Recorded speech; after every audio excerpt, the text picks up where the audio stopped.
Hello HSC 24, আশা করি সবাই ভালো আছো। তো আজকে আমরা তোমাদের জন্য খুবই গুরুত্বপূর্ণ একটা বিষয় নিয়ে কথা বলবো।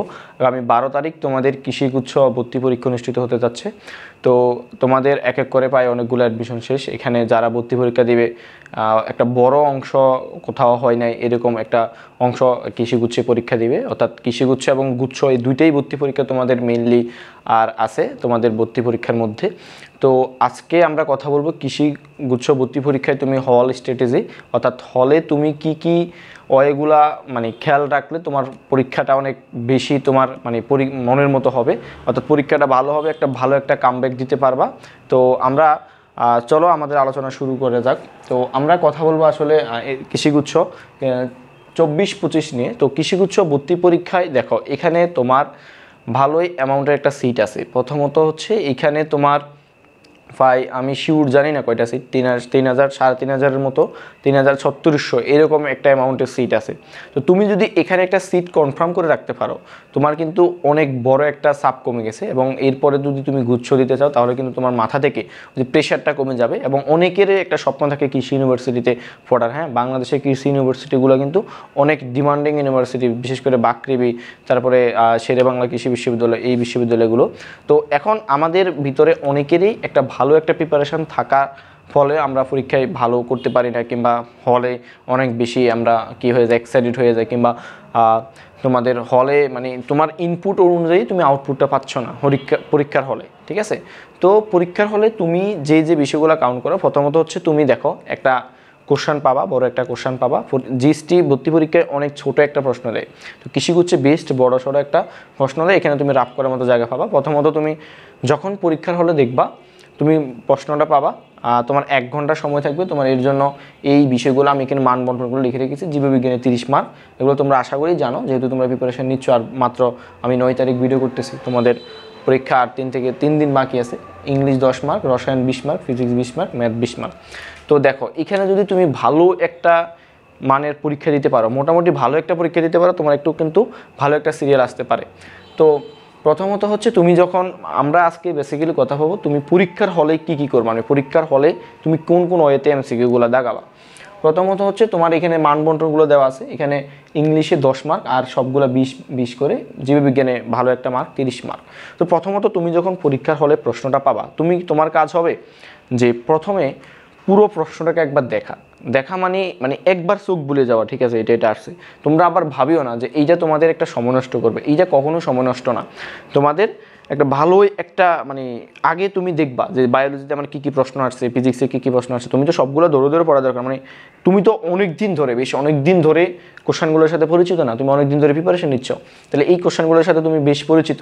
তাহলে তোমার মনে হবে যে আসলে কোথায় কোশ্চেন আসছে, মানে তোমার কাছে পুরো কোশ্চেনের যে একটা ওভারভিউ এটা যাতে তুমি নিয়ে নিতে পারো। এরপরে তুমি কি করবা, তুমি বায়োলজি অংশটা ধরবা। বায়োলজি অংশটা তো মানে ম্যাথমেটিক্যাল টার্ম না, এখানে তুমি এক কথা উত্তর দিয়ে ফেলতে পারবে। দেখো তোমার কিন্তু সময় আছে মাত্র 60 মিনিট। ঠিক আছে, এই 60 মিনিটে তোমার এইগুলো সব জাগাইতে হবে। তো এখন তুমি আসলে এইরকম করো, এরকম তো আসলে আমরা জানি না যে কোনটার জন্য কত মিনিট লাগে। তো তুমি একটা মানে আগে থেকে তোমার মাইন্ড সেট আপ করে যদি নিতে পারো যে আমি পরীক্ষার হলে কোনটা আগে দাগাবো, কোনটা পরে দাগাবো, বা কোনটা দেখে আমি কিভাবে অ্যাপ্রোচ করবো প্রশ্নটাকে, বা কীভাবে আগাবো। তো দেখো প্রথমত হচ্ছে তুমি জীববিজ্ঞানটা কোশ্চেনটা নিলা।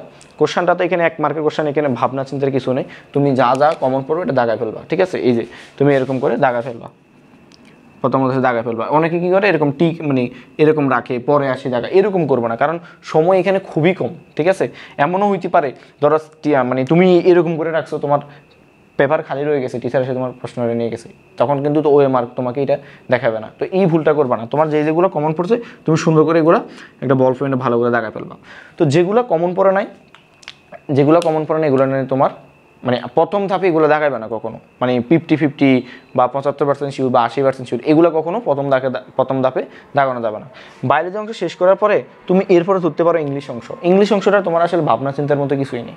ঠিক আছে, এখানে তোমার মানে কমন প্রশ্ন থাকবে, তো এটা হবে কি হবে না, মানে তুমি হয় পারবা না, এখানে কনফিউজিং কোশ্চেন কিন্তু নাই। তারপরে এই 3টার মধ্যে তুমি কেমিস্ট্রি অংশটা যাবা। কেমিস্ট্রি অংশে যাওয়ার পরে কেমিস্ট্রিতে 2টা পার্ট থাকবে, একটা হচ্ছে ফিজিক্স পার্ট, একটা হচ্ছে ম্যাথের পার্ট, মানে ম্যাথমেটিক্যাল কিছু টার্ম থাকবে, আর একটা হচ্ছে মানে এক কথায় উত্তর। তো 20 মার্কের মধ্যে তোমার বেশ একটা ধরো 11-12 মার্ক, কিংবা তোমার ভাগ্য ভালো থাকলে আরও বেশি 12-13 মার্কও কিন্তু তোমার এক কথায় উত্তর, অর্থাৎ কথার উত্তর যেগুলো এগুলো চলে আসবে ম্যাথ বাদে। তো তুমি কি করবে, কেমিস্ট্রি আগে ওই জিনিসগুলো দেখাবা। তাহলে তোমার আগে বায়োলজি অংশটা টাচ করছো, ইংলিশ টাচ করছো, তারপর হচ্ছে কেমিস্ট্রিতে টাচ করছো, যেগুলোতে ম্যাথ নাই, অর্থাৎ উইদাউট ম্যাথ ওই এমসিকিউগুলো তুমি আগে দেখাইছো, তাহলে ম্যাথগুলো থেকে গেছে না।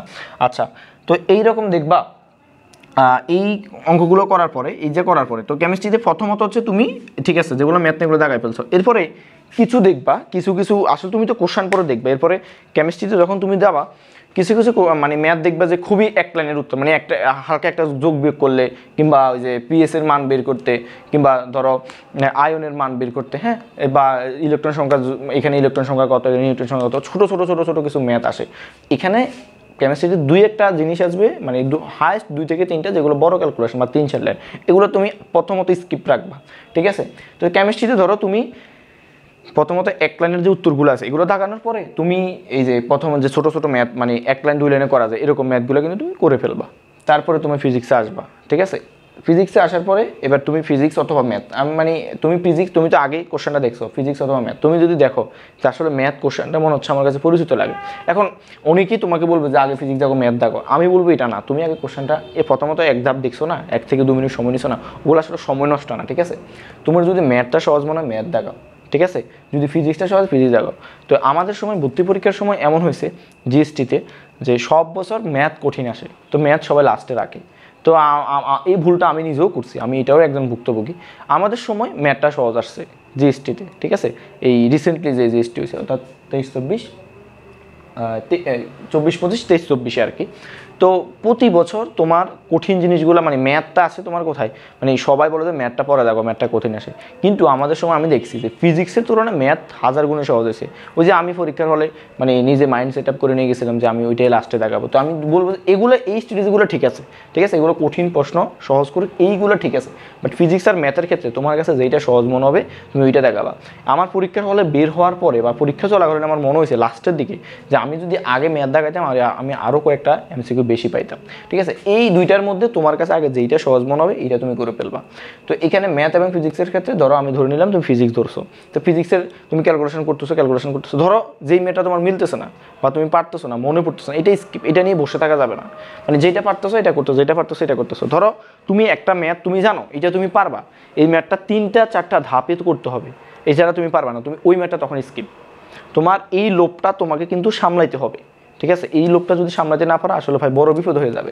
তুমি ধরো 3 থেকে 4টা ধাপে করা লাগবে এরকম স্কিপ করবো, এক ধাপে ম্যাথগুলো করবা, তোমার শেষ।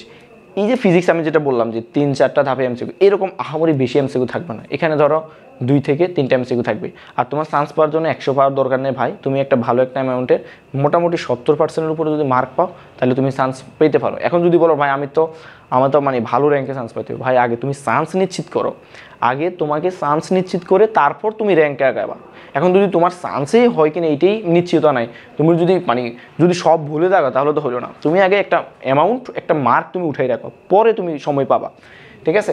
তো ফিজিক্স এইটা করার পরে যে তোমার যে বড় বড় প্রশ্নগুলো এটা স্কিপ করবা, এবার তুমি কোথায় যাবা, ম্যাথে। তো ম্যাথও এরকম দেখবা যে মানে সহজে করা যায় ধরো এই 20 সেকেন্ড 30 সেকেন্ড কিংবা শর্টকাট, কিন্তু কিছু এমসিকিউ এমনও আসবে তুমি করা উত্তর তুমি জানো এমন এমসিকিউ আসবে, তুমি ওগুলো আগে দাগাবা। এখন তোমাদের সময় বাড়ছে না, এই সময় বাঁচার পরে তুমি এই যে এখন দেখো তোমার কেমিস্ট্রিতে কিছু বড় বড় ম্যাথ বাকি ছিল, ফিজিক্সে কিছু বড় বড় ম্যাথ বাকি ছিল, ম্যাথে কিন্তু বড় বড় ম্যাথ বাকি ছিল। এই যে বাকি ছিল এটার জন্য তুমি একটা সময় পাবা 20-25 মিনিট, বা তোমার যদি ক্যালকুলেশন পাসটা তুমি আরও বেশি সময় পেতে পারো, নর্মালি 20-25 মিনিট সময় তুমি এইটার জন্য পাবা। তো এই যে কেমিস্ট্রি রসায়ন ম্যাথ ধরো এখানে তোমার কিন্তু এখন দেখো এগুলা করার পরে তোমার ধরো আমি ধরে নিলাম বাইরে যে তুমি 30 থেকে ধরো 25 উঠাইছো, ঠিক আছে। তারপরে ইংলিশে ধরো 10 থেকে তুমি 6 উঠাইছো, ঠিক আছে। 25 আর 6 কত 31।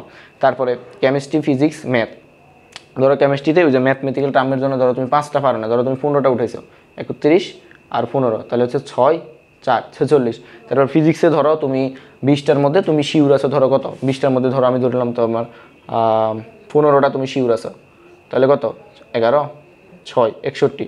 তারপর ম্যাথে ধরো তোমার 12-13টা তোমার এমনি হবে, ঠিক আছে। ধরো আমি একদম সর্বনিম্ন ধরি, ধরো তোমার 12টা যদি হয়, এখানে দেখো এখন কত 3 6 আর 1 কত 7 73, দেখো এখানে ভালো একটা মার্ক তুমি উঠে ফেলছো।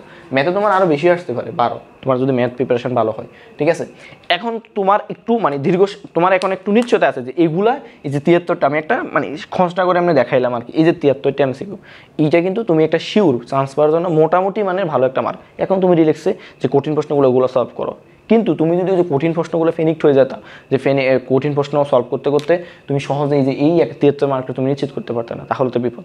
যে আমি যেটা বললাম, তোমরা যদি মানে আবার ভিডিওটা দেখো, আমি যেটা বললাম যে স্ট্র্যাটেজিগুলো এখানে রসায়ন, ফিজিক্স এবং ম্যাথের ক্ষেত্রে যেগুলো কঠিন, মানে তোমার প্রশ্নে পরীক্ষার হলে প্রশ্নে তোমার লোভ জাগবে, প্লিজ এই লোভটা জাগানো যাবে না, ঠিক আছে।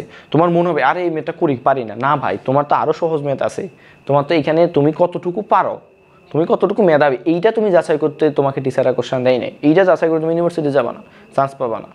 তোমার চান্স পাইতে হবে যে তুমি কয়টা জায়গাতে পারো, তুমি মার্ক কী পরিমাণে উঠাতে পারো, এখানে তোমার মেধা যাচাইয়ের ইয়ে হবে না, ঠিক আছে।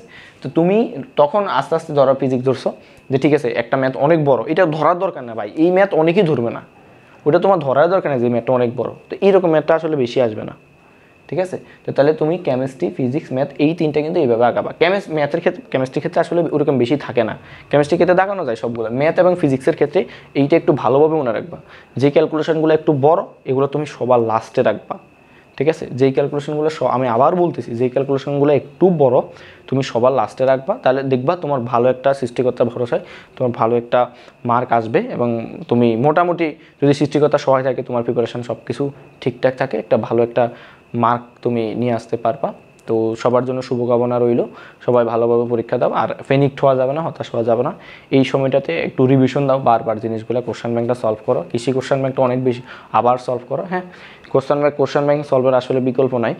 তো এই সবাই মোটামুটি ভালো একটা প্রিপারেশন নাও। আর ইংলিশের জন্য যেটা বলবো, তুমি বিগত বছর কোশ্চেনগুলো একটু অ্যানালাইসিস করলে মোটামুটি ইংলিশটা আসে, ইংলিশটা আহামরি এত কঠিন আসে না। আর অনেকেই বলে এই কৃষির ম্যাথ ফিজিক্সটা সহজ আসে, আসলে বলা যায় না, গত বছরটা সহজ আসছে, আবার এর আগের বছরটা একটু কঠিন আসছে। তো একটা তুমি তোমার মতো একটা স্ট্যান্ডার্ড একটা প্রিপারেশান নিবা, আশা করি সৃষ্টিকর্তা মানে সহায় থাকলে তোমার ভালো একটা র্যাঙ্কে চান্স হবে। তো সবার জন্য শুভকামনা জানিয়ে আজকের ভিডিও এখানে শেষ করতেছি, সবাইকে ধন্যবাদ।